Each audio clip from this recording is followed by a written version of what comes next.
Hello friends. आज हम भीमराव अम्बेडकर जी के बारे में कुछ बेसिक जानकारी के बारे में बात करेंगे और समझेंगे।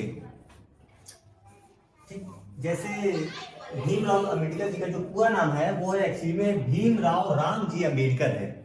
ये इनका पूरा नाम था कि भीमराव रामजी अम्बेडकर। और जैसे कि इनका जो जन्म हुआ है वो 14 अप्रैल 1891 को इंदौर इंदौर मध्य प्रदेश में हुआ है इनका जन्म। दूसरा अगर आप देखेंगे जो इनकी माता का नाम था वो था भीमाबाई, और इनके जो पिताजी का नाम था वो था रामजी मालोजी सकपाल, और इनकी जो पत्नी का नाम था वो था रमाबाई। उसके बाद हम लोग को इनकी महत्वपूर्ण रचनाओं के बारे में पढ़ेंगे। जैसे इनकी जो पहली महत्वपूर्ण रचनाएं थी जिसका द बुद्धा एंड हिज धम्म। इसमें क्या था कि इस रचना में भीमराव अम्बेडकर जी ने बुद्ध के विचारों के बारे में बात करी थी कि उनके कैसे विचार थे, कैसा वो सोचते थे। सेकंड आप देखेंगे कि थॉट्स ऑन पाकिस्तान, ये भी एक रचना थी थॉट्स ऑन पाकिस्तान। इस रचना में उन्होंने जो मुस्लिम लीग के जो लोग थे उनके लिए जो उन्होंने नए पाकिस्तान की मांग करी थी भारत के बंटवारे के लिए, उसके बारे में इसमें बात कही गई है। थर्ड आपका आता है revolution and counter revolution in India. तो revolution and counter revolution in India में क्या था कि इसमें भारत की जो सामाजिक व्यवस्था थी उसके बारे में बात करी गई थी कि कैसे इसमें सामाजिक परिवर्तन हुए और चीजों की बात इसमें हुई थी।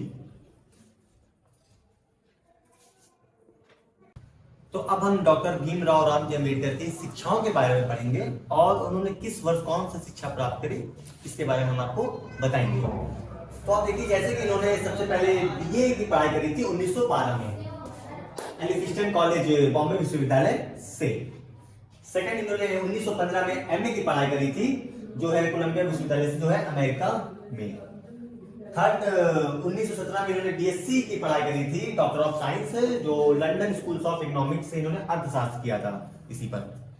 और फोर्थ आपका आ जाता है 1927 में इन्होंने पीएचडी की पढ़ाई करी थी डॉक्टर्स ऑफ फिलोसफी जो इन्होंने किया था कोलंबिया विश्वविद्यालय से। देखिए अब हम लोग थोड़ा इनकी राजनीतिक यात्रा के बारे में बात करेंगे। और एक बात आप मेरी जान लीजिए कि जितना भी अभी तक मैंने इनके बारे में पढ़ाया है वो आपके कॉम्पिटिटिव एग्जाम में आने की कई ज्यादा संभावनाएं रहती हैं। एसएससी का एग्जाम हो गया या अन्य कॉम्पिटिटिव जो एग्जाम होते हैं उसमें आपके ये क्वेश्चन पूछे जाते हैं। कई बार देखा गया इसको ऐसा, जैसे एसएससी सीजीएल सीएचएसएल में आपको देखने को मिल सकता है। तो इनकी राजनीतिक यात्रा के बारे में हम बात करें तो जो सीक्वेंस बना हुआ है, जैसे सीक्वेंस ये बना हुआ है कि 1936 में इन्होंने इंडिपेंडेंट लेबर पार्टी की स्थापना करी 1936 में यानी 1936 में। दूसरा अगर ठीक है इसके बाद देखेंगे कि 1937 में इन्होंने प्रांतीय चुनाव में भारी जीत मिली इनको।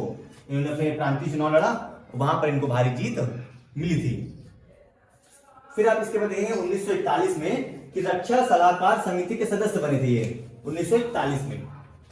उसके बाद ठीक 1946 में यानी आज लगभग कम से कम 5 साल बाद ये सिद्धार्थ कॉलेज की इन्होंने स्थापना करी थी 1946 में।